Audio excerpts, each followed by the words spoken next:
Under this cover is the new Jaguar F-type, arguably one of the most hotly anticipated cars of 2013.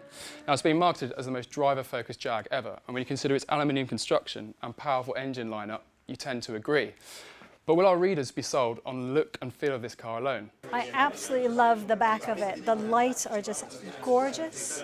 I love the cockpit. I love the gauges. It's really, really old school in terms of when you think of the old Shelby Cobras or the Mustangs, the classics, that whole look, the curves, is just really, really beautiful. It's just every bit of this car is gorgeous, from the front, from the back, from the side. It's got enough stuff for maybe a couple of bags of shopping and your handbag. But if you've got a passenger in there and if you want to go shopping, there's really not that much room. But considering what it looks like, I don't really care. The way everything is laid out, it's all driver orientated. So it looks from here that the car is cocooning the driver. And these rocker switches are fantastic. They really are the best way. You don't need clever buttons all over the place. Just very simple rocker buttons, on, off, work perfectly. The only thing I would be slightly concerned about really would be just getting used to the steering wheel. I'm not a big fan of flat bottom steering wheels. I like a round wheel, well proportioned. So that's the only thing. It's a premium product. I think if you are in the market for a Porsche, then you've got to look at this and see it for what it is. And if it goes anything like it looks, it's going to be fantastic to drive. I like the snug feel. It feels like a cockpit. Steering wheel looks a bit chunky to me. It doesn't look as sporty as I might have expected, but overall I think it looks really good. I think it stacks up really well because it is not a Porsche. It's different. It's new to the market.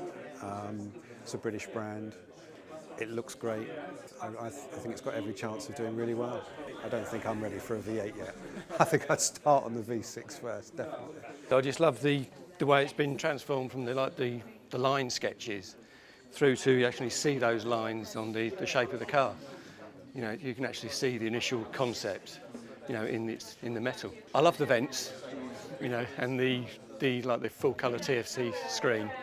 I think that's great, the way it sort of certainly brought it into the modern day. But price-wise, I think it might be a little bit too expensive for, you know, to entice the people away from the Boxsters and the Caymans of the world. But then again, it could steal 911 sales purely because it is going to be significantly cheaper. If I had the financial position to do it, then I would definitely consider it. You know, certainly muted it was going to be sort of 30, 40-ish, and obviously the price is now sort of getting on the 50,000, that's probably the big downside from my point of view. It's probably gone a bit too far away from where I was looking initially. It really took my breath away when I saw it. I think, you know, the lines, really, really work. It is different to stuff that's on the market at the moment. Some of the creases are a lot sharper, but I think that's really going to work. I think it might take some people a bit of time to get used to it, but I think it's going to be a grower for those who don't like it straight away. I think that the actual paddles on the steering wheel, I mean, everyone uses plastic, but just having such a nice interior, and then you've just got that part of the car you're going to be touching a lot, and it's a bit plasticky. Yeah, very positive action, but actually the material itself, I just wonder whether that's, that could be a nice metal or something like that to really finish it off. Probably, I think, like a lot of people, a little bit more than I was expecting. Now, having seen the car, I understand it a bit better, but I think a lot of people are going to be judging this against, the Boxsters of the world rather than the 911s of the world, and I think it'll be interesting to see how the market reacts to that.